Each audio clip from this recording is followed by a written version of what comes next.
Good evening, everyone. So, I am Altelarine Belaro from Batch 4.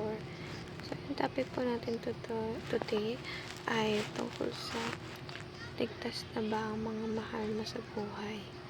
So, ito yung topic na to is isa sa mga magagandang topic o parang isa siya sa pang-open mind ng isip ng isang tao. Kasi, dapat sa mga Kristiyano na nakakanood ng mga video si Pastor Russell, oo nga, meron tayong relasyon sa Lord, pero yung mga mahal pa natin sa buhay, ay meron bang connection sa Kanya, or tayo lang ba yung nagkakaroon ng communication sa Panginoon?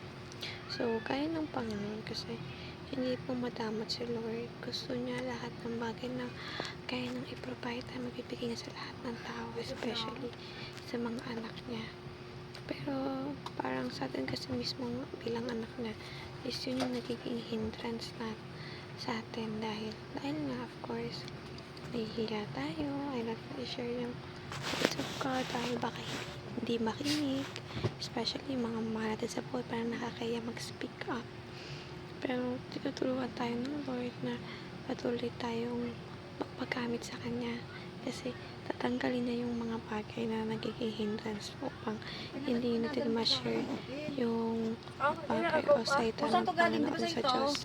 Magpahagi tayong of course, lagi natin ipasa yung mga kagustuhan ng Panginoon sa Kanya bago tayo gumawa ng desisyon. Kaya nga, diba sabi sa application or sa teachings na always share the gospel of God because it might save them or it might save someone from drowning in a situation. Kasi di naman natin alam lahat ng pinagdadaanan ng bawat tao eh. Kaya nga, lagi tayong tutulungan ng Panginoon na we should always be kind, we should always be patient sa lahat ng bagay nang sa ganun, makakalesen tayo ng tension na nangyayari na sa mundo natin. Kasi, hindi naman natin kilala yung mga bawat nakakasulubong natin and that we, that least that we can do for them is to at least act kind to for them to be able to feel that they are included or they are feel tawag dito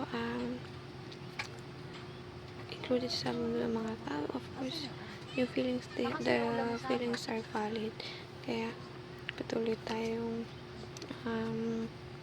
magbigay sa Panginoon ng maraming rason bakit kinakailangan pa natin na maraming araw para i-share yung salita niya nang sa ganun ay marami pa tayong tao na maaaring maligtas, hindi lang mahal natin sa buhay, pero ganoon rin po sa palagi tayong manatili sa pagmamahal ng Lord, nang sa ganun po ay yung mga desisyon natin sa buhay ay hindi mapupunta sa kamalian o sa bagay na masasaktan tayo o madidisgrasya tayo dahil ang love natin ng Lord ay hindi niya hayaan na may mangyari sa ating masama dahil puro kabutihan lang po ang kagustuhan ng Panginoon sa buhay po natin. So, and kaya thank you po sa pakikinig and have a great Sunday ahead for tomorrow at muli tayo magkaroon ng komunikasyon sa Panginoon, hindi lang tuwing Sunday